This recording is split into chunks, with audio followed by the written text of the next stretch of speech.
நாம் கிறிஸ்துவுக்குள் புது சிருஷ்டியாயிருக்கிறோம் என்று சத்திய வேதம் சொல்லுகிறது. நாம் கிறிஸ்துவுக்குள் நீதிமான்களாயிருக்கிறோம் என்று சத்திய வேதம் நமக்கு திட்டவட்டமாய் போதிக்கிறது. நீங்கள் தேவர்களாயிருக்கிறீர்கள் என்று சத்திய வேதம் சொல்லுகிறது. நீங்கள் உன்னதமானவரின் மக்கள் என்று சத்திய வேதம் சொல்லுகிறது. கிறிஸ்துவுக்குள் உன்னதங்களிலே அவரோடு கூட உட்கார வைக்கப்பட்டிருக்கிறோம் என்று சத்திய வேதம். கிறிஸ்துவுக்குள் தேவன் நம்மை மகிமையினாலும் கனத்தினாலும் முடிசூட்டி இருக்கிறார் என்று சத்திய வேதம் சொல்லுகிறது. கிறிஸ்துவுக்குள் பரிசுத்தவான்களாய் இருக்கிறோம் என்று சத்திய வேதம் போதிக்கிறது. நாம் கர்த்தருடைய வார்த்தைக்கு செல்லுவோம், திருப்பிக் கொள்வோம். 1 கொரிந்தியர் 1ஆம் அதிகாரம் 23வது வசனம். நாங்களோ சிலுவையில் அறையப்பட்ட கிறிஸ்துவை பிரசங்கிக்கிறோம். அவர் யூதருக்கு இடரலாயும் கிரேக்கருக்கு பைத்தியமாயும் இருக்கிறார். நாங்களோ சிலுவையில் அறையப்பட்ட கிறிஸ்துவை பிரசங்கிக்கிறோம். நாங்கள் யாரை பிரசங்கிக்கிறோம்? சிலுவையில் அறையப்பட்ட. ஏன் நாங்கள் சிலுவையில் அறையப்பட்ட கிறிஸ்துவை பிரசங்கிக்கிறோம் என்று அவர் இங்கே சொல்லுகிறார் என்றால், சிலுவையில் அறையப்பட்ட கிறிஸ்துதான் எல்லா பிரச்சனைக்கும் பதிலாயிருக்கிறார். பாவ பிரச்சனைக்கு, சாப பிரச்சனைக்கு, வியாதி பிரச்சனைக்கு, தரித்திர பிரச்சனைக்கு, குடும்ப பிரச்சனைக்கு, எல்லா பிரச்சனைக்கும் இயேசு கிறிஸ்து தான் பதிலாக இருக்கிறார். எனவே தான் அவர் இங்கே சொல்லுகிறார், நாங்களோ சிலுவையில் அறையப்பட்ட கிறிஸ்துவை பிரசங்கிக்கிறோம் என்று. ஆகவே ஒரு தனிப்பட்ட மனுஷன் இயேசு கிறிஸ்துவை விசுவாசிக்க வேண்டும். சிலுவையில் அறையப்பட்ட இயேசு கிறிஸ்துவை விசுவாசிக்க வேண்டும். சிலுவையில் அறையப்பட்ட இயேசு கிறிஸ்துவை ஆண்டவராய் ஏற்றுக்கொள்ள வேண்டும். இயேசுவே, எனக்காக கல்வாரி சிலுவையிலே மரித்தீர், அடக்கம் பண்ணப்பட்டீர், 3ஆம் நாள் உயிர் தெழுந்தீர், இன்றைக்கு ஜீவிக்கிறீர். ஆண்டவரே, என்னுடைய பாவங்களுக்காக அடிக்கப்பட்டீர், என்னுடைய பாவங்களுக்காக தண்டிக்கப்பட்டீர், எனக்காய் சாபமானீர், எனக்காக தரித்திரரானீர். ஆண்டவரே, என்னுடைய தரித்திரத்தெல்லாம் சிலுவையில் சுமந்து தீர்த்தீர். நான் போக வேண்டிய பாதாளத்துக்கு நீர் போனீர். ஆண்டவரே, எல்லா வேதனைகளையும் நீர் பட்டீர். ஆண்டவரே, உம்மை ஆண்டவராய் நான் ஏற்றுக்கொள்கிறேன், விசுவாசிக்கிறேன், என்னுடைய தலைவிதியை மாற்றும் என்று அழைப்பு கொடுக்கும் பொழுது ஆண்டவராய் இயேசு கிறிஸ்து எல்லா பாவத்தையும் மன்னிக்கிறார், தலைவிதியை மாற்றுகிறார், எல்லா பீடைகளிலிருந்து அந்த மனுஷனை விடுதலை ஆக்குகிறார். ஆகவே ஆண்டவராய் இயேசு கிறிஸ்துவை ஏற்றுக்கொள்ளாதவர்கள் இந்த காலவேளையிலே இங்கே இருப்பேன் என்று சொன்னால், ஆண்டவராய் இயேசு கிறிஸ்துவை உங்களுடைய சொந்த இரட்சகராக, உங்களுடைய ஆண்டவராக, உங்களுடைய தேவனாக, உங்களுடைய மீட்பராக நீங்கள் ஏற்றுக்கொள்ளும்படியாய் நாங்கள் உங்களுக்கு அழைப்பு கொடுக்கிறோம். வாசிப்போம். 2 கொரிந்தியர் 8ஆம் அதிகாரம் 9வது வசனம். நம்முடைய கர்த்தராகிய இயேசு கிறிஸ்துவின் கிருபையை அறிந்திருக்கிறீர்களே, அவர் ஐஸ்வர்யமுள்ளவராயிருந்தும் நீங்கள் அவருடைய தரித்திரத்தினாலே ஐஸ்வர்யவான்களாய் ஆகும்படிக்கு உங்கள் மித்தம் தரித்திரர் ஆனாரே. உங்கள் மித்தம் தரித்திரர் ஆனாரே. கடந்த பல வாரங்களாக redemption from the curse of poverty, வறுமையின் சாபத்திலிருந்து விடுதலை, வறுமையின் சாபத்திலிருந்து மீட்பு என்கிற இந்த சத்தியத்தை நாம் ஞாயிற்றுக்கிழமை காலை ஆராதனைகளிலே நாம் பார்த்து கொண்டு வருகிறோம், நாம் தியானித்து கொண்டு வருகிறோம். இதிலே இப்பொழுது இந்த போதனையின் 2ஆம் பகுதியை நாம் பார்த்து கொண்டு வருகிறோம். 2ஆம் பகுதியாக நாம் எதை பார்த்து கொண்டு வருகிறோம் என்று சொன்னால், the cross of Calvary and riches life, Calvary சிலுவையும் ஐஸ்வர்ய வாழ்வும். இதிலே கடந்த வாரத்திலே நாம் எதை பார்த்தோம் என்று சொன்னால், வாட் இஸ் பாவர்ட்டி, தரித்திரம் என்றால் என்ன என்பதை நாம் பார்த்தோம். தரித்திரம் என்பது அது ஆசீர்வாதம் அல்ல, தரித்திரம் என்பது அது சாபம் என்பதை நாம் கடந்த வாரத்திலே பார்த்தோம். மரத்திலே தூக்கப்பட்ட எவனும் சபிக்கப்பட்டவன் என்று எழுதியிருக்கிறபடி கிறிஸ்து நமக்காக சாபமாகி நியாயப்பிரமாணத்தின் சாபத்திற்கு நம்மை நீங்களாக்கி மீட்டு கொண்டார் என்று நாம் வாசித்து தியானித்தோம். கிறிஸ்து நமக்காக சிலுவையிலே சாபமானார். நியாயப்பிரமாணத்தின் சாபத்தை அவர் ஏற்றுக்கொண்டார். நியாயப்பிரமாணத்தின் சாபத்திற்கு நம்மை நீங்களாக்கி மீட்டு கொண்டார். ஆகவே இன்றைக்கு நாம் நியாயப்பிரமாணத்தின் சாபத்துக்குள்ளே கிடையாது. நாம் இன்றைக்கு கிறிஸ்துவுக்குள்ளே இருக்கிறோம். இன்றைக்கு நாம் ஆசீர்வாதத்துக்குள்ளே இருக்கிறோம் என்று நாம் பார்த்தோம். நியாயப்பிரமாணத்தின் சாபம் 3 வகைப்படும். ஒன்று வியாதி, இன்னொன்று தரித்திரம், இன்னொன்று அகால மரணம். இந்த 3 தான் நியாயப்பிரமாணத்தின் சாபம். இந்த சாபத்துக்கு கிறிஸ்து நம்மை நீங்களாக்கி என்ன செய்து கொண்டார்? மீட்டு கொண்டார். எல்லா கரங்களுக்கு சொல்லுவோம். நியாயப்பிரமாணத்தின் சாபத்திற்கு கர்த்தர் என்னை நீங்களாக்கி மீட்டு கொண்டார். அல்லேலூயா. இந்த சாபத்தை ஆண்டவராய் இயேசு கிறிஸ்து கல்வாரி சிலுவையிலே அவர் சுமந்து தீர்த்தார் என்பதை நாம் பார்த்தோம். அது மாத்திரமல்ல, இதை தொடர்ந்து இன்றைக்கு இன்னொரு காரியத்தை குறித்தும் நாம் பார்க்க போகிறோம். அருமையானவர்களை கவனியுங்கள். அநேக கிறிஸ்தவ விசுவாசிகள் நம்புவதைப் போல தரித்திரம் என்பது அது மேன்மையான ஒரு அனுபவம் கிடையாது. தரித்திரம் என்பது அது பரிசுத்தத்தினுடைய உச்சகட்டம் கிடையாது. தரித்திரம் என்பது அது மேன்மையான ஒரு உன்னதமான ஒரு அனுபவம் கிடையவே கிடையாது. தரித்திரம் என்பது அது ஒரு சாபம். அந்த சாபத்தை இயேசு கிறிஸ்து கல்வாரி சிலுவையில் என்ன செய்து விட்டார்? சுமந்து தீர்த்து விட்டார். அந்த சாபத்திலிருந்து கர்த்தர் நம்மை மீட்டு எடுத்து விட்டார் என்பதை குறித்து நாம் தெளிவாய் பார்த்தோம். ஆகவே இன்றைக்கு நாம் சாபத்துக்குள்ளே கிடையாது. இன்றைக்கு நாம் தரித்திரத்துக்குள்ளே கிடையாது. இன்றைக்கு நாம் கிறிஸ்துவுக்குள்ளே இருக்கிறோம். நாம் ஆசீர்வதிக்கப்பட்டவர்களாக என்ன செய்கிறோம்? இருக்கிறோம். ஆமென். ஓகே, இதை தொடர்ந்து இன்றைக்கு 2வது காரியத்தை குறித்து நாம் பார்க்க போகிறோம். 2வதாக, தரித்திரம் என்பது அது ஒரு முள் என்பதை சத்திய வேதத்திலே நம்மால் பார்க்க முடிகிறது. தரித்திரம் என்பது என்ன? அது ஒரு முள். அது ஒரு முள். எனவே இந்த காலவேளையிலே தரித்திரம் என்பது அது ஒரு முள் என்பதை சத்திய வேதத்திலிருந்து நான் உங்களுக்கு எடுத்து காண்பிக்க விரும்புகிறேன். அருமையானவர்களை கவனியுங்கள். முள் குத்தினால் எவ்வாறு சரீரத்திலே வேதனை உண்டாகுமோ அதை போலவே தரித்திரம் என்பதும் அது ஒரு வேதனையான அனுபவம் என்பதை தேவனுடைய பிள்ளைகள் புரிந்து கொள்ள வேண்டும். அது ஒரு வேதனையான வாழ்க்கை என்பதை தேவனுடைய பிள்ளைகள் புரிந்து கொள்ள வேண்டும். எத்தனை பேர் முள்ளில் குத்து வாங்கியிருக்கிறீங்க? நம்ம தமிழ்நாட்டு மக்கள் என்ன சொல்லுவாங்கன்னா, முள் வந்து என்னைய குத்திருச்சு. முள் வந்து என்ன செஞ்சிருச்சு? என்னைய முள் வந்து குத்துச்சா இல்லை முள்ளை போய் நீங்கள் மிதிச்சிட்டிங்களா? எவ்வளோ பெரிய போய் சொல்கிறோம் பார்த்தீங்களா? ஆனால் அமெரிக்காவில் அப்படி கிடையாது. அமெரிக்காவில் அப்படி சொல்ல மாட்டாங்களாம். முள்ளை நான் போய் மிதிச்சிட்டு தான் சொல்லுவாங்களாம்.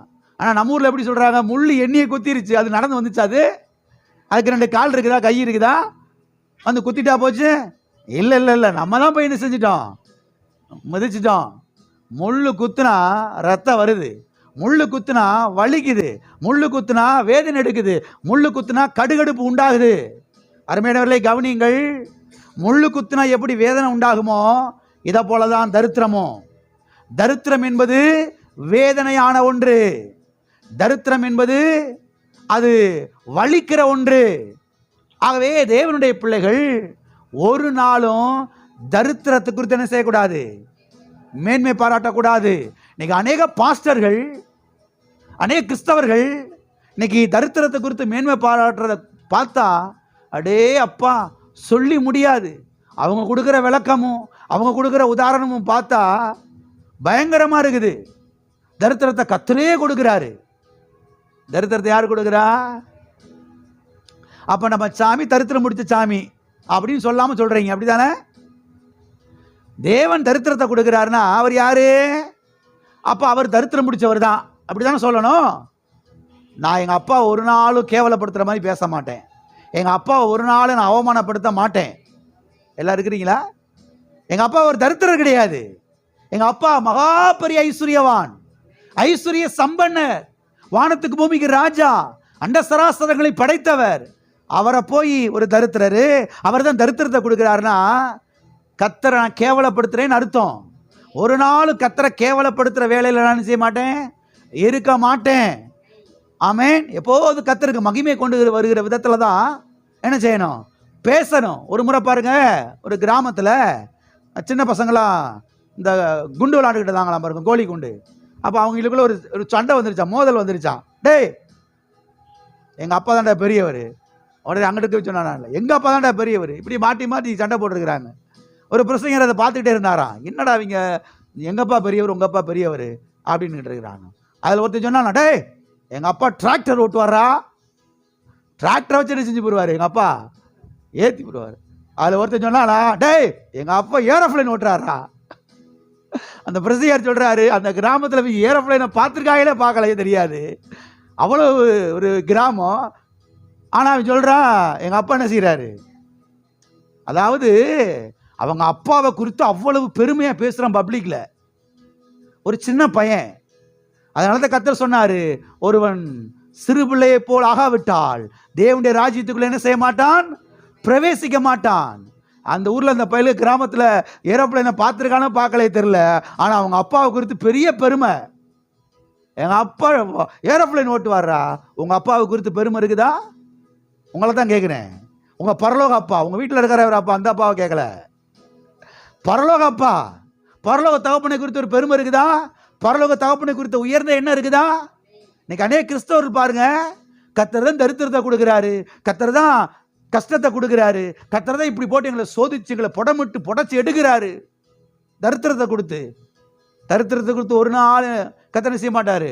தரித்திரத்தை கொடுத்து என்ன செய்ய மாட்டார், ஒரு நாள் கர்த்தர் நம்மளை சோதிக்க மாட்டார். அருமையான தேவனுடைய பிள்ளைகளே, ஆகவே தேவனை குறித்த ஒரு சரியான படம், தேவனை குறித்த சரியான ஒரு பாருங்க ஒரு இமேஜ் பாருங்க நமக்குள்ளே வர வேண்டியது அவசியமாக இருக்கிறது. ஆமென். ஆகவே தரித்திரம் என்பது அது ஒரு முள், அது வேதனை உண்டாக்குகிற ஒரு அனுபவம், அது வேதனையான ஒரு வாழ்க்கை என்பதை நீங்கள் புரிந்து கொள்ள வேண்டும்.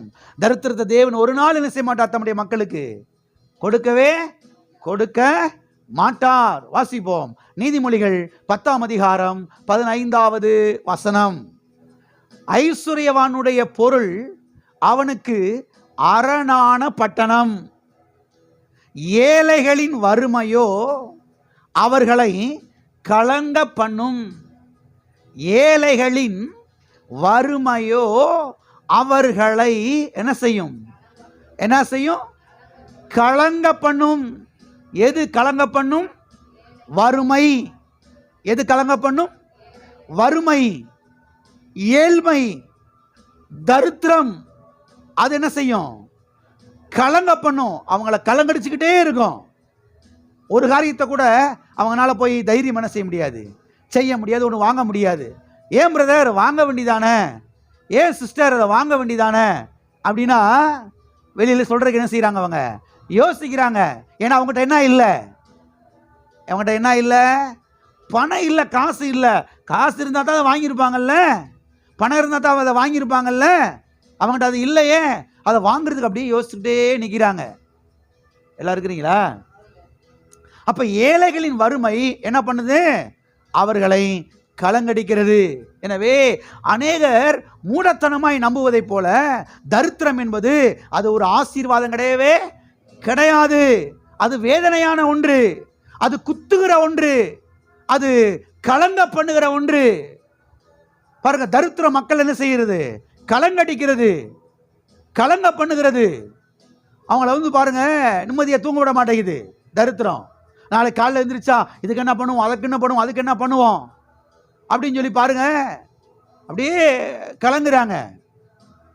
முள்ளு குத்துறது மாதிரி, முள்ளு குத்துனா வேதனை உண்டாகிற மாதிரி பாருங்க. தரித்திரம் என்ன செய்யுது, ஒரு முள்ளை போல இருந்து செய்து கொண்டே இருக்கிறது, அவங்கள குத்தி கொண்டே இருக்கிறது. ஆகவே ஒரு நாளும் தேவனுடைய பிள்ளைகள் தரித்திரத்தை குறித்து என்ன செய்யக்கூடாது, மேன்மை பாராட்டி பேசக்கூடாது. ஏழ்மை குறித்து ஒரு நாளும் மேன்மை பாராட்டி பேசவே கூடாது. ஆமென். அது மாத்திரமல்ல, பாருங்க, தரித்திரத்தினாலே, பணம் இல்லாததினாலே எத்தனையோ திருமணங்கள் நின்று போனது என்பது மறுக்க முடியாத உண்மை. ஆமாவா இல்லையா? என்னங்க திருமணம் நின்றுச்சு, ஏன், என்ன காரணம்? பணம் இல்லைங்க. நகை இல்லைங்க, கல்யாண மண்டபம் பிடிக்கிறதுக்கு காசு இல்லைங்க. எல்லாம் இருக்கிறீங்களா? ஆமாவா இல்லையா? எத்தனையோ திருமணங்கள் இந்த உலகத்தில் நின்றுச்சு பல காரணத்தினால. அதில் ஒரு காரணம் என்னன்னா பணம் இல்லை. தரித்திரத்தினாலே திருமணங்கள் என்ன செய்து போய்விட்டது? நின்று போய்விட்டது. தரித்திரத்தினாலே, பணம் இல்லாததினாலே எத்தனையோ பிள்ளைகள் படிக்க முடியாமல் போனார்கள் என்பது மறுக்க முடியாத உண்மை. காலேஜை பாதியில் நிறுத்திட்டாங்க, படிப்பை பாதியில் நிறுத்திட்டாங்க, வேலைக்கு போயிட்டாங்க. ஏன்னா குடும்ப சூழ்நிலை, வீட்டில் தரித்திரம், கந்து வட்டி பிரச்சனை, ஏழ்மை, சாப்பாட்டுக்கு வழி இல்லை. அதனால் படிப்பை நிறுத்திட்டு வேலைக்கு போயிட்டாங்க. பணம் இருந்துருச்சுன்னா இன்னும் நல்லா என்ன செஞ்சிருக்கலாம்? படிச்சிருக்கலாம். தரித்திரத்தினாலே, பணம் இல்லாததினாலே எத்தனையோ வாலிபர்கள் வேலை வாங்க முடியாமல் அவர்கள் போனார்கள் என்பது மறுக்க முடியாத உண்மை. தரித்திரத்தினாலே, பணம் இல்லாததினாலே மரித்து போன எத்தனையோ சடலங்களை அடக்கம் பண்ண முடியாமல் போனது என்பது மறுக்க முடியாத உண்மை. உண்மையா இல்லையா? மரித்து போன சடலத்தை கூட என்ன செய்ய முடியல? அடக்கம் பண்ண முடியல. ஏன்னா என்ன இல்லை? கையில் காசு இல்லை. தரித்திரத்தினாலே, பணம் இல்லாததினாலே எத்தனையோ நல்ல மனிதர்கள் திருடர்களாய் மாறினார்கள் என்பது மறுக்க முடியாத உண்மை. பணம் இல்லாததினால, காசு இல்லாததினால, தரித்திரத்தினாலே எத்தனையோ நல்ல மனிதர்கள், எத்தனையோ படித்தவர்கள் அவர்கள் கொள்ளைக்காரர்களாய் மாறினார்கள் என்பது மறுக்க முடியாத உண்மை.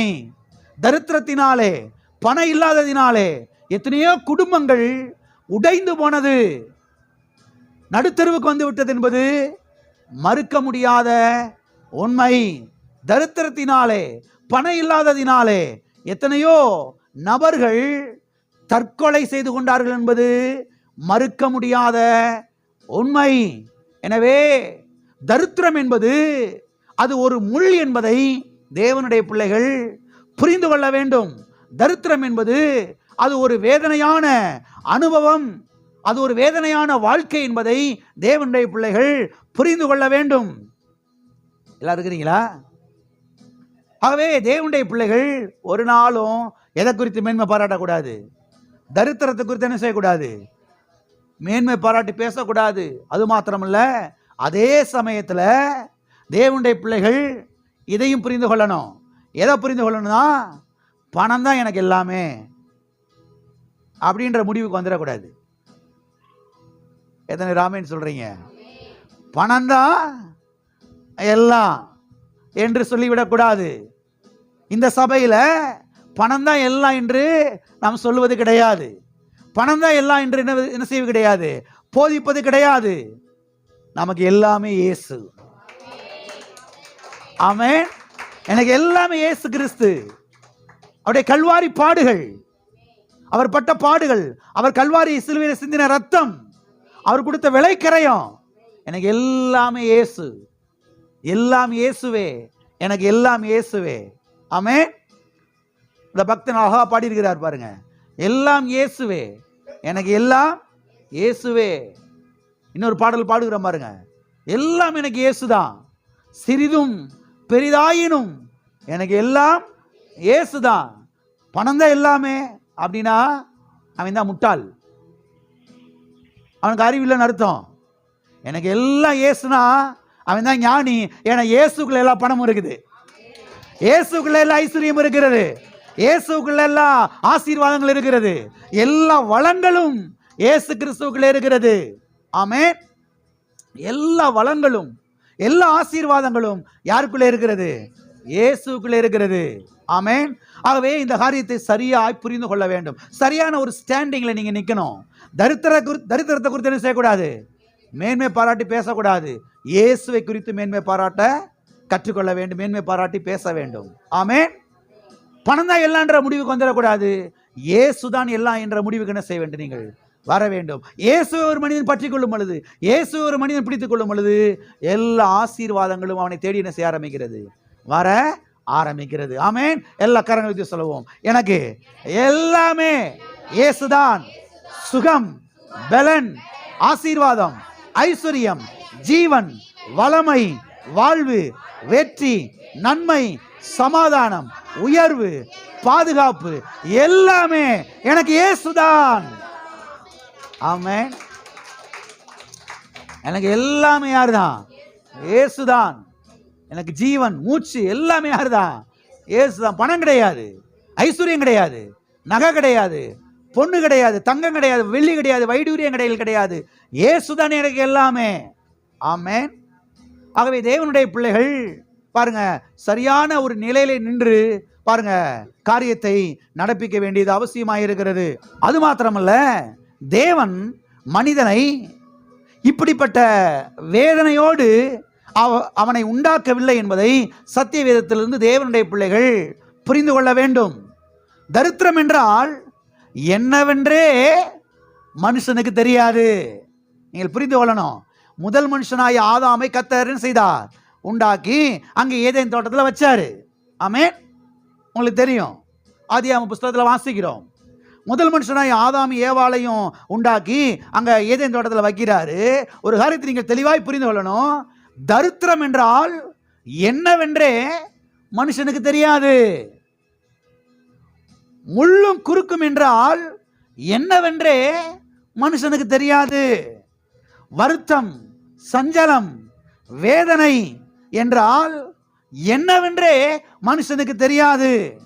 நெற்றி வேர்வை என்றால் மனுஷனுக்கு என்னன்னே தெரியாது. இன்னைக்கு மனுஷன் பாருங்க, வேலை பார்த்தா என்னதான் விழுகுது. ஆதாமுக்கும் ஏவாளுக்கும் நெற்றி வேர்வைனா என்னன்னே தெரியாது. அவன்கிட்ட நீங்க போய் கேட்டீங்கன்னா நெற்றி வேர்வை என்னப்பா, அது என்னப்பா அவர் நம்மகிட்ட கேட்பாரு. அப்படிப்பட்ட ஒரு நிலையில தான் முதல் மனுஷனாகிய ஆதாமை கர்த்தர் செய்தார், உண்டாக்கினார். முள்ளும் குறுக்குனா அவருக்கு என்னன்னு தெரியாது, வேதனைனா என்னன்னு தெரியாது, தரித்திரம்னா என்னன்னு தெரியாது, பட்டினினா என்னன்னு தெரியாது, பசினா என்னன்னு தெரியாது, ஏழ்மனா என்னன்னு தெரியாது, வறுமனா என்னன்னு தெரியாது. யாருக்கு? முதல் மனுஷனாகிய ஆதாமுக்கு ஏவாளுக்கும். அப்படிப்பட்ட ஒரு நிலையில தான் கர்த்தர் ஆதாமி ஏவாளையும் உண்டாக்கினார் என்பதை தேவனுடைய பிள்ளைகள் சத்திய வேதத்திலிருந்து நீங்கள் புரிந்து கொள்ள வேண்டும். பொன் விளைந்ததைத்தான் ஆதாம் ஏவாள் என்ன செஞ்சிருக்கிறாங்க? பார்த்திருக்கிறாங்க. முள்ளும் குறுக்கு விளைஞ்சதை அவங்க பார்த்ததே இல்லை. முள்ளில் போய் அவங்க கால் வச்சது கிடையவே கிடையாது. முள்ளால் அவங்க குத்தப்பட்டதே கிடையாது. பொன் விளைஞ்சதை பார்த்துருக்கிறாங்க. முள் விளைஞ்சதை அவங்க பார்த்தது கிடையவே கிடையாது. சத்தியவேதம் சொல்லுகிறது. ஆதியாகம புஸ்தகத்தில் 2ஆம் அதிகாரத்தில் நான் வாசிக்கிறோம். 7ஆம் வசனத்திலிருந்து பாருங்க 15ஆம் வசனம் வரைக்கும் நான் வாசிக்கிறோம். தேவனாகிய கர்த்தர் புசிப்புக்கு நலமுமான சகலவித விருட்சங்களையும் அவர் என்ன செய்தார்? முளைக்க பண்ணினார். தேவனாகிய கர்த்தர் எதை முளைக்க பண்ணினார்? சகலவித நல்ல கனிதரும் விருட்சங்களை அவர் என்ன செய்தார்? உண்டாக்கினார். புசிப்புக்கு நலமுமான, எல்லாம் சொல்லுங்க, புசிப்புக்கு நலமுமான. நல்லதை தான் கர்த்தர் உண்டாக்கினாரு. குத்துறத, ரத்தம் வடிய விடுறத கர்த்தர் என்ன செய்யல? உண்டாக்கவில்லை என்பதை நீங்கள் புரிந்து கொள்ள வேண்டும். ஆமென். புசிப்புக்கு நலமான கனி வகைகளை அவர் உண்டாக்கினார். தண்ணிக்கு பஞ்சம் கிடையவே கிடையாது. ஆதாம் ஏவாள் ஒரு நாள் கூட போய் தேவன்கிட்ட தண்ணிக்காக ஸ்ட்ரைக் பண்ணதே கிடையவே கிடையாது. போராட்டம் பண்ணது கிடையவே கிடையாது. ஆண்டவரே, இன்னைக்கு காலையில் குழாயில் தண்ணி வரல ஆண்டவரே, 3 நாளாச்சு ஆண்டவர் நானையும் பஞ்சாதியும் குளிச்சு, என்ன ஆண்டவர் தண்ணீர் இப்படி நிறுத்தி விட்டீரு, உமாக்கே நல்லா இருக்குதா, நீர் தண்ணீர் தரல, இன்னைக்கு 41 நாள் உபவாசம் போட போறேன் நான் அப்படின்னு ஆதாம் ஏவாளும் ஒரு நாள் கூட என்ன செஞ்சதே கிடையாது. தர்ணா போராட்டத்தில் இறங்கினதே கிடையாது. என்ன போராட்டம்? தர்ணா போராட்டத்தில் இறங்கினது கிடையவே கிடையாது. எல்லாம் இருந்துச்சு. தரித்திரம்னா என்னன்னு மனுஷனுக்கு தெரியாது. புரிந்து கொள்ளுங்கள். தேவன் மனுஷனை எப்படிப்பட்ட ஒரு நிலையில வைத்திருந்தார், எப்படிப்பட்ட ஒரு அந்தஸ்துல கர்த்தர் வைத்திருந்தார் என்பதை நீங்கள் புரிந்து கொள்ள வேண்டும். அவ்வளவு செல்வ செழிப்புள்ள ஒரு பூமியைத்தான் தேவன் என்ன செய்திருந்தார்? படைத்திருந்தார். முள்ளும் குறுக்கும் என்பது பாருங்க ஏதினில கிடையவே கிடையாது. எனவே இவன் செய்ய வேண்டியதெல்லாம், ஆதாம் ஏவாள் செய்ய வேண்டியதெல்லாம் அந்த தோட்டத்தை பண்படுத்தணும், அதை பாதுகாக்கணும், நல்லா வச்சுக்கிறணும். அவ்வளோதான் அவன் வேலையே. வேலை ஒன்றும் செய்ய வேணாம். தோட்டத்தை பண்படுத்தணும், பாதுகாக்கணும், நல்லா வச்சுக்கிறணும். நல்லா வச்சுக்கிட்டா இன்னமும் நல்லா இருக்கலாம், இன்னமும் பழகி பெருகலாம், இன்னமும் செல்வ செழிப்பா வாழலாம். ஆகவே முதல் மனுஷனாகிய ஆதாமை கர்த்தர் பாருங்க வேதனையான ஒரு இடத்துல வைக்கல, நல்ல ஒரு செல்வ செழிப்பான இடத்துல என்ன செய்தார்? வைத்தார் என்பதை நீங்கள் சத்தியவேதத்திலிருந்து புரிந்து கொள்ள வேண்டும். ஓகே, இப்போ இன்னொரு காரியத்தை நாம் பார்ப்போம். இவ்வளவு செல்வ செழிப்புள்ள இந்த பூமி எப்படி முள்ளும் குறுக்குமான பூமியாய் மாறினது? இன்னைக்கு எங்க பார்த்தாலும் முள்ளும் குறுக்கு, நீ எங்க பார்த்தாலும் நெற்றி வேர்வை சிந்தாம ₹1 சம்பாதிக்க முடியவே. அப்படிப்பட்ட நிலைக்குள்ள மனுஷன் வந்துட்டான். வேதனை இல்லாம, வலி இல்லாம அவனால என்ன செய்ய முடியல? பணத்தை சம்பாதிக்க முடியல. ஏதோ பாருங்க அவன் பாருங்க அப்படியே உழைச்சு கொட்டி நெத்து வேர்வை சிந்தி வேதனைப்பட்டு தான் இன்னைக்கு பணத்தை என்ன செய்ய வேண்டியிருக்கு? மனுஷன் சம்பாதிக்க வேண்டியதா இருக்குது. ஆகவே தேவனுடைய பிள்ளைகளை இதை கவனிக்கணும். இந்த முள்ளும் குறுக்கு எப்படி இந்த பூமியில விளைந்தது? பொன் விளைந்த பூமி எப்படி சாபமான பூமியாய் மாறினது? வருத்தத்தோட மனுஷன் ஏன் இன்றைக்கு இப்படி சாப்பிட வேண்டிய ஒரு நிலைக்கு வந்துட்டான்? இன்னைக்கு வருத்தப்பட்டு தான் என்ன செய்ய மனுஷன் சாப்பிட வேண்டும். வருத்தத்தோடு சாப்பிடக்கூடிய பூமியாக எப்படி இந்த பூமி எப்படி என்ன செய்தது? மாறினது. வேதனையோடு வாழக்கூடிய பூமியாக இந்த பூமி எப்படி மாறினது? ஐஸ்வர்யமுள்ள பூமி எப்படி தரித்திர பூமியாக மாறினது என்பதை தேவனுடைய பிள்ளைகள் சத்தியவேதத்திலிருந்து என்ன செய்ய வேண்டும்? அறிந்து கொள்ள வேண்டும். சத்தியவேதம் இந்த கேள்விகளுக்கு அழகாய் பதில் சொல்லுகிறது. என்ன பதில் சொல்லுகிறது? என்றைக்கு மனுஷன் தேவனுடைய வார்த்தைக்கு செவி கொடுக்காமல் பிசாசுக்கு செவி கொடுத்தானோ, பிசாசுடைய வார்த்தைக்கு செவி கொடுத்தானோ, பிசாசுடைய வார்த்தைக்கு கீழ்ப்படினானோ, அன்றைக்கே இந்த பூமி தரித்திர பூமியாக என்ன செய்து விட்டது? மாறிவிட்டது. தரித்திரம் என்கிற முள் இந்த பூமிக்குள்ளே என்ன செய்து விட்டது? அது பாருங்க நுழைய ஆரம்பித்து விட்டது, அது முளைக்க ஆரம்பித்து விட்டது.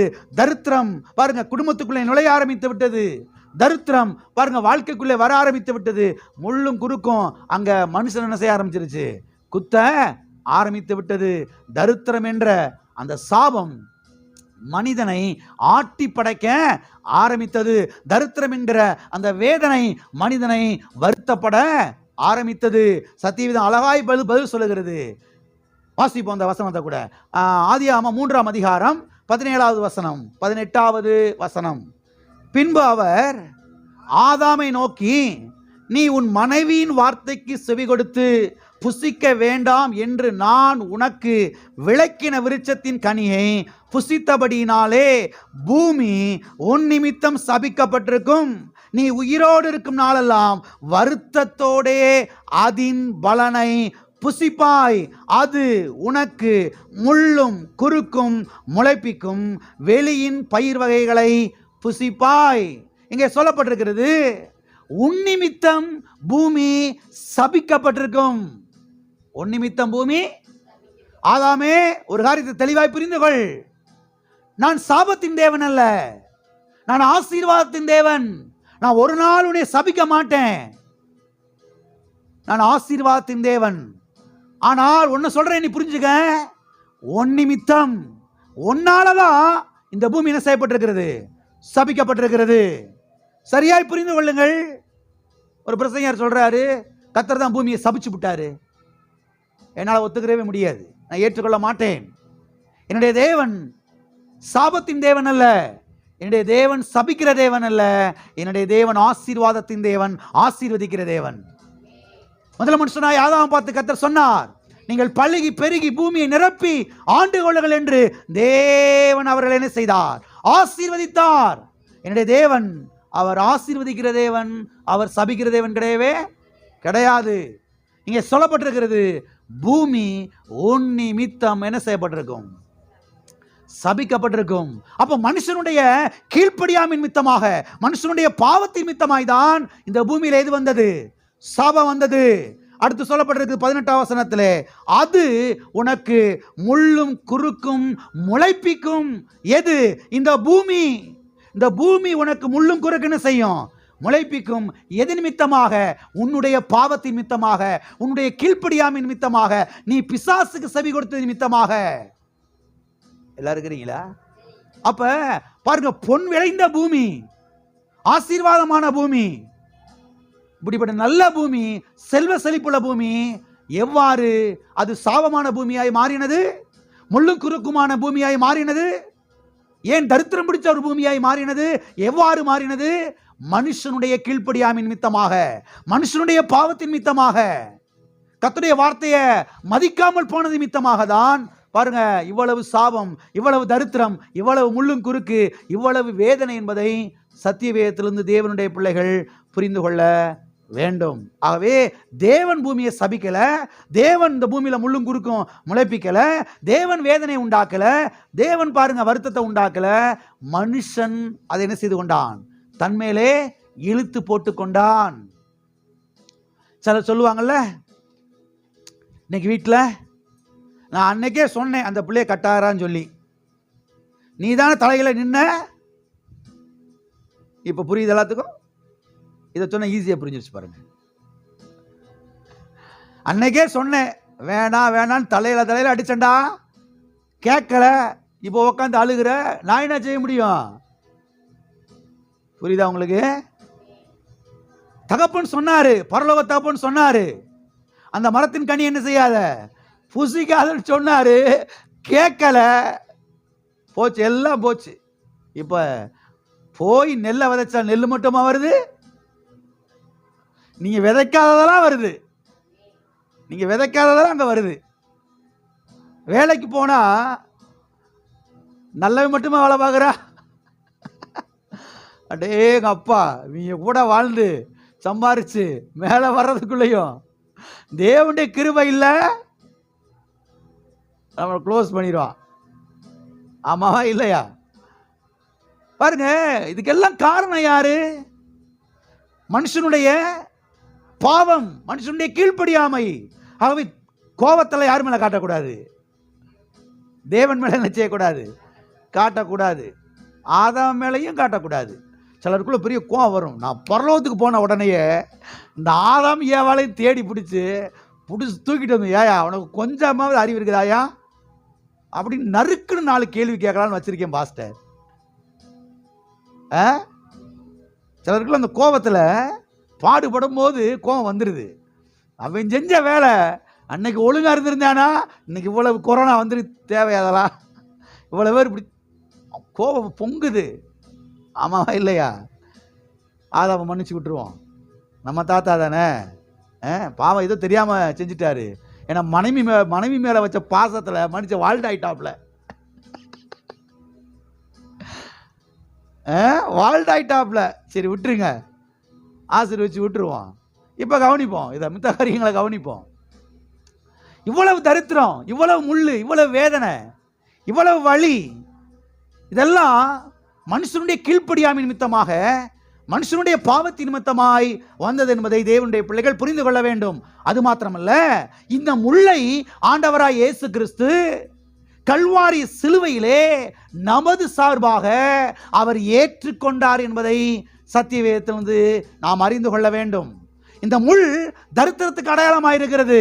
இந்த முள்ளை ஆண்டவராய் இயேசு கிறிஸ்து கல்வாரி சிலுவையிலே நமது சார்பாக, நம்முடைய ஒவ்வொருவருடைய சார்பாக, ஒவ்வொரு தனிப்பட்ட மனுஷனுடைய சார்பாக அவர் தலையிலே ஏற்றுக்கொண்டார் என்று சத்தியவேதம் நமக்கு தெளிவாய் சொல்லுகிறது.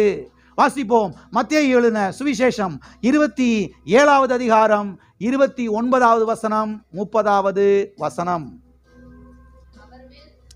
அவர் மேல் துப்பி அந்த கோலை எடுத்து அவரை சிரசில் அடித்தார்கள். 29 வாசிப்போம். முள்ளுகளால் ஒரு முடியை உண்டு பண்ணி அவர் சிரசின் மேல் வைத்து அவர் வலது கையில் ஒரு கோலை கொடுத்து அவர் முன்பாக முழங்கால் படியிட்டு, யூதருடைய ராஜாவே வாழ்க என்று அவரை பரியாசம் பண்ணி அவர் மேல் துப்பி அந்த கோலை எடுத்து அவரை சிரசில் அடித்தார்கள். ஆண்டவராய் இயேசு கிறிஸ்து கல்வாரி சிலுவையிலே தொங்கும் பொழுது தரித்திரத்துக்கு அடையாளமான இந்த முள்முடியை நமது சார்பாக தலையிலே ஏற்றுக்கொண்டார் என்பதை பாருங்க. சத்திய வேதத்திலிருந்து தேவனுடைய பிள்ளைகள் ஆழமாய் கவனிக்க வேண்டும். இங்கே நாம் பார்க்கிறோம், முள்ளுகளால் ஒரு முடியை உண்டு பண்ணி, முடி என்பது கிரீடமாகும். பாருங்க, ராஜாக்களுக்கு அந்த நாட்களிலே தலையில கிரீடத்தை வச்சாங்க. பொன்னினாலே செய்து முத்துக்களாலே பதித்து அதை தலையில வைத்தார்கள். இங்கே இயேசு கிறிஸ்துவினுடைய தலையிலே முள் கிரீடத்தை, முள்முடியை பாருங்க செய்து அவருடைய தலையில வைத்தார்கள் என்று இங்கே நாம் பார்க்கிறோம். தரித்திரத்துக்கு அடையாளமாக தரித்திர அந்த வேதனையை இயேசு கிறிஸ்து அனுபவித்தார். முள் குத்தினால் எவ்வாறு வலிக்குமோ, வேதனை உண்டாக்குமோ, பாருங்க, அந்த வேதனையை இயேசு கிறிஸ்து நமது சார்பாக கல்வாரி சிலுவையிலே அவர் அடைந்தார். அந்த வேதனை அவர் ஏற்றுக்கொண்டார் என்று இங்கே நாம் பார்க்கிறோம். அடுத்து சொல்லப்பட்டிருக்கிறது, கோலை எடுத்து அவருடைய சிரசிலே அடித்தார்கள். கோலை எடுத்து அவருடைய சிரசிலே அடித்தார்கள். கோல் என்பது கம்பு, குச்சி. ஏற்கனவே தலையில என்ன இருக்குது? முள் கிரீடம் இருக்குது, முள் இருக்குது. இப்ப குச்சியை வச்சு எடுத்து அடிச்சா தலையில இருக்கிற முள்ளு மண்டைக்குள்ள பாயும், உள்ள இறங்கும். முள் என்பது வேதனையான ஒரு அனுபவம். முள் என்பது ஆசீர்வாதம் அல்ல, முள் என்பது வேதனையான ஒன்று. முள் தரித்திரத்துக்கு அடையாளமாக இருக்கிறது. எல்லாம் இருக்கிறீங்களா? இந்த தரித்திரத்துக்கு அடையாளமான முள்முடி இயேசு கிறிஸ்து தலையிலே நமது சார்பாக நமக்காக அவர் ஏற்றுக்கொண்டார் என்று இங்கே நாம் பார்க்கிறோம். பாருங்க, இங்கே எழுதப்பட்டிருக்கிறது, அடித்தார்கள். மூல பாஷையிலே இது எப்படி வந்திருக்கிறது என்று சொன்னால் பீட் அண்ட் ரிபீட் என்று வந்திருக்கிறது. அடித்தார்கள், மீண்டும் அடித்தார்கள், அடித்தார்கள், மறுபடியும் அடித்தார்கள், அடித்தார்கள், திரும்ப திரும்ப அடித்தார்கள். ஏதோ ஒரு அடி அடிச்சுட்டு விட்டுறல, லேசா அப்படி தட்டி பார்த்துட்டு விட்டுறல, திரும்ப திரும்ப அடித்தார்கள். அடிக்கும் பொழுது சுத்தியில் இருக்கிற எல்லா அந்த வைரம் பாஞ்ச முட்கள் பாருங்க மண்டைக்குள்ள இறங்க ஆரம்பிக்கிறது. இக்னிசியஸ் என்கிற சபை பிதா இதை விளக்கி சொல்லுகிறார். இஸ்ரவேல் தேசத்தில் இருக்கக்கூடிய அந்த முட்கள் எல்லாம் அப்படியே வைரம் பாஞ்சு இருக்குமா பாருங்க, இரும்ப கூட ஒடிச்சிடலாமா. இஸ்ரவேல் தேசத்தில் இருக்கக்கூடிய பாருங்க அந்த முட்கள் அது உடைக்கவே முடியாதா பாருங்க. நான் அதிகமான உஷ்ணத்தில் வளரக்கூடிய முட்கள், அதனால ரொம்ப ஸ்ட்ராங்கா இருக்குமா பாருங்க, வைரம் பாஞ்சு இருக்குமா. அந்த முட்களால தான் பாருங்க கிரீடத்தை செஞ்சு கொண்டு வந்து இயேசுவின் தலையில வச்சாங்களாம். பாருங்க, அடிக்கும் பொழுது உள்ள இறங்குது. புட்டுங்கனா அவ்வளவுதான், உயிர் போற மாதிரி துடிக்கணும். அவ்வளவு வலிகளையும் வேதனைகளையும் இயேசு கிறிஸ்து நமது சார்பாக கல்வாரி சிலுவையில் ஏற்றுக்கொண்டார். எதற்காக? தரித்திரத்துக்குள்ள இருந்து நம்மை விடுதலையாக்குவதற்காக, கடன் பிரச்சனையிலிருந்து நம்மை விடுதலையாக்குவதற்காக, வேதனையான அந்த வாழ்க்கையிலிருந்து நம்மை விடுதலையாக்குவதற்காக, அந்த பீடையிலிருந்து நம்மை தூக்கி எடுப்பதற்காக இயேசு கிறிஸ்து எல்லா வேதனைகளையும் அவர் ஏற்றுக்கொண்டார் என்பதை தேவனுடைய பிள்ளைகள் கவனிக்க வேண்டும். ஆகவே ஆண்டவராய் இயேசு கிறிஸ்து கல்வாரி சிலுவையிலே தரித்திரத்தின் வேதனையை அவர் அடைந்தார். தரித்திரத்தின் உச்சகட்டத்தை அவர் அடைந்தார். தரித்திரம் என்ற சாபத்தை அவர் ஏற்றுக்கொண்டார். தரித்திரத்தின் சாபத்தை அவர் சுமந்தார். எனவே முள் தரித்திரத்துக்கு அடையாளமாயிருக்கிறது. இந்த முள்ளை ஆண்டவராய் இயேசு கிறிஸ்து நமது சார்பாக அவர் சுமந்து தீர்த்தார். இதை அப்படியே தேவனுடைய பிள்ளைகள் விசுவாசிக்க வேண்டும். எத்தனை பேர் விசுவாசிக்கிறீங்க? விசுவாசிக்கும் போதுதான் கடன் பிரச்சனைகள் மாறும், தரித்திரங்கள் மாறும், கண்ணீர் மாறும், வேதனைகள் மாறும். போகும்போது வரும்போது உட்காரும் போது எழுந்திருக்கும் பொழுதும் கர்த்தாவே எனக்காக கல்வாரி சிலுவையிலே முள்முடி ஏற்றுக்கொண்டீர், முள்முடி ஏற்றுக்கொண்டீர் ஆண்டவரே. இன்னைக்கு ஒரு தூசி அளவு கூட நான் தரித்திரத்தில் வாழக்கூடாது, கடனுக்குள்ள வாழக்கூடாது, கந்து வட்டி பிரச்சனையில நான் வாழக்கூடாது. இப்படி வாயை திறந்து பேச ஆரம்பிக்கணும். வாய் உம்முன்னு வச்சுக்கிட்டு அப்படியே முகத்தை தொங்க போட்டுக்கிட்டு அப்படியே தெருவில் அப்படியே போறதுனால ஒரு பிரயோஜனமும் இல்லை, ஒன்றும் நடக்க போகிறது கிடையாது. இன்னைக்கு அநேக கிறிஸ்தவர்கள் இந்த சத்தியத்தெல்லாம் அறிந்து கொண்டும் ஏன் தரித்திரத்தில் இருக்கிறாங்க தெரியுமா? கேள்விக்கு பதில் சொல்றேன், கவனிங்க. ஆசீர்வாதம் ஆசீர்வாதம் பிரசங்கம் பண்றாங்க, ஆனா சபையில் இருக்கிற எல்லாரும் ஆசீர்வாதமா இருக்கிறாங்க அப்படின்னு சிலர் கேலி பண்றாங்க, சிலர் கிண்டல் அடிக்கிறாங்க. இந்த போதனை எல்லாம் கேட்டுட்டு ஆசீர்வாதம் ஆசீர்வாதம் பிரசங்கம் பண்றீங்க, ஐஸ்வர்யம் ஐஸ்வர்யம் பிரசங்கம் பண்றீங்க, ஆனா சபையில பாருங்க எல்லாரும் ஐஸ்வர்யவான்களா இருக்கிறாங்க, எல்லாரும் நல்லா இருக்கிறாங்க. ஏன் தெரியுமா நல்லா இல்ல? ஏன் தெரியுமா செல்வ செழிப்பா இல்ல? பிரசங்கத்தை கேட்கறதோட சரி, இதை விசுவாசிக்கிறதே கிடையாது. அந்த நேரத்தில் அல்லேலூயா ஆமென் தோத்திரம் நல்லா இருந்துச்சு எனக்கு பிரசங்கம் அப்படின்னு பாஸ்டருக்கு மனசுக்குள்ளேயே ஒரு பாராட்டை கொடுத்துட்டு வீட்டுக்கு போயிடுறது. வீட்டில் போய் என்ன செய்யறாங்க, முகத்தை தொங்க போட்டுக்கிட்டு அப்படியே உட்காந்துருக்கிறது, அப்படியே முகத்தை தொங்க போட்டுக்கிட்டே ரோட்டில் போகிறது பார்த்துருக்குறீங்களா? இதை மெடிடேஷன் பண்ணுறதே கிடையாது, இதை மனதில் கொண்டு வரதே கிடையாது, இதை தியானிக்கிறதே கிடையாது, இதை சிந்திக்கிறதே கிடையாது.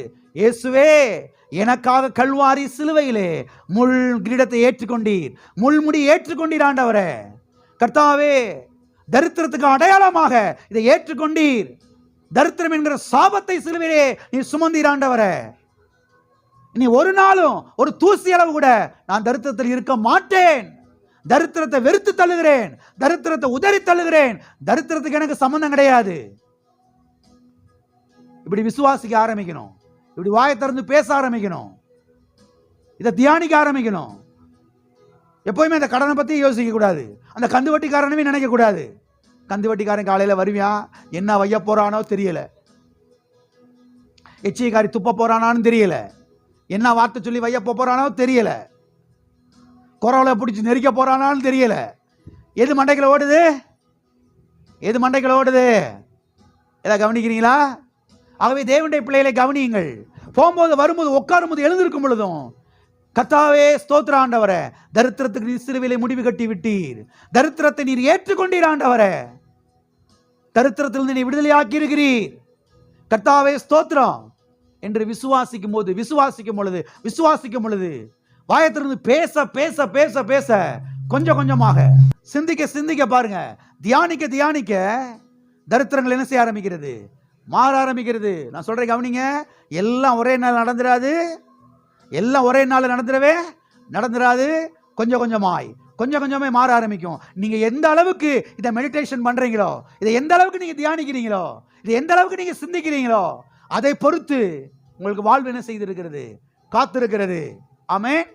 ஆகவே இயேசு கிறிஸ்து கல்வாரி சிலுவையிலே நம்முடைய சார்பாக எல்லா தரித்திரத்தை செய்து கொண்டார், அவர் ஏற்றுக்கொண்டார். இது அப்படியே நீங்கள் விசுவாசிக்க வேண்டும்.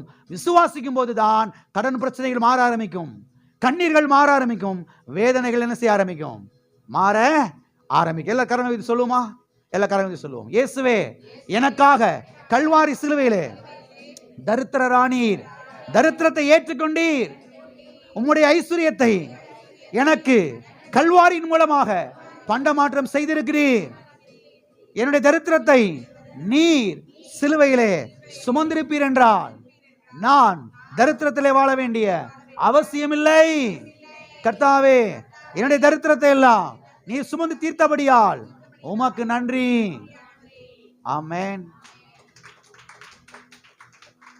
இப்படி பேச ஆரம்பிக்கணும் ஒவ்வொரு நாளும். எத்தனை பேசலாம் நினைக்கிறீங்க? அது மாத்திரமல்ல, எது இலைப்பாறுதலான ஒரு ஜீவியம் தெரியுமா? இதை கொஞ்சம் பார்ப்போம். எது இலைப்பாறுதலான ஒரு ஜீவியம், எது ஒரு சமாதானமான வாழ்க்கை தெரியுமா? கடைங்காரனை கண்டு பயந்து ஓடி சமையலறைக்குள்ள ஒளியுறது, அது இலைப்பாறுதலான ஒரு ஜீவியம் கிடையவே கிடையாது. இன்னைக்கு பிள்ளைகள்கிட்ட சொல்லுவாங்க, பாப்பா அந்த வர்றான் பாரு கந்து வெட்டிக்காரன், அம்மா போய் அடுப்பங்கரைக்குள்ள ஒளிஞ்சுக்கிறேன், இல்லைன்னு சொல்லிடு. ஆமாவா இல்லையா? நான் வாழ்க்கை குறித்து பேசிக் கொண்டிருக்கிறேன், குடும்பத்தை குறித்து பேசிக் கொண்டிருக்கிறேன், உங்களுடைய பிரச்சனைக்கு பதிலை குறித்து பேசிக் கொண்டிருக்கிறேன். கவனியுங்கள். அம்மா போய் பாத்ரூமுக்குள்ள ஒளிஞ்சுக்கிறேன், அம்மா இல்ல அப்படின்னு சொல்லிடு. எப்போ வருவாங்கன்னு கேட்டா தெரியலன்னு சொல்லிடு. நான் கேட்கிறேன், இது இலைப்பாறுதலான ஜீவியமா அல்லது கடன் 10 பேருக்கு கொடுக்கிற ஜீவியம் இலைப்பாறுதலான ஜீவியமா? சொல்லுங்க. 10 பேருக்கு நீங்க கடன் கொடுக்கிறது இளைப்பாறுதலான ஜீவியமா, அல்லது கடன்காரனை கண்டு ஓடி போய் அடுப்பாங்கரைக்குள்ள கிச்சனுக்குள்ள ஒளிஞ்சுக்கிறது இளைப்பாறுதலான ஜீவியமா? கர்த்தர் நம்மள இந்த 2 ஜீவியத்துல எந்த ஜீவியத்துக்கு அழைச்சிருக்கிறார் தெரியுமா? வாசிப்போம். உபாகம் 28ஆம் அதிகாரம் 12வது வசனம். கர்த்தர் நம்மை எப்படிப்பட்ட ஜீவியத்துக்கு அழைத்திருக்கிறார்? ஏற்ற காலத்தில் உன் தேசத்தில் மழை பெய்யவும் நீ கையிட்டு செய்யும் வேலைகளையெல்லாம் ஆசீர்வதிக்கவும் கர்த்தர் உனக்கு தமது நல்ல பொக்கிஷசாலையாகிய வானத்தை திறப்பார். நீ அநேகம் ஜாதிகளுக்கு கடன் கொடுப்பாய், நீயோ கடன் வாங்காதிருப்பாய். இதுதான் இளைப்பாறுதலான ஜீவியம். கடன்காரனை கண்டு பயந்து சந்துக்குள்ளே பொந்துக்குள்ளே ஓடி அடுத்த தெரு வழியை தப்பிச்சு ஓடுறது அது இளைப்பாறுதலான ஜீவியம் கிடையவே கிடையாது. அது ஆசீர்வாதமான ஜீவியம் கிடையவே கிடையாது. கடன் கொடுக்கிறவர்களாய் மாறுவதுதான். கடன் கொடுக்காட்டாலும் பரவாயில்ல, கடன் இல்லாம என்ன செய்யணும்?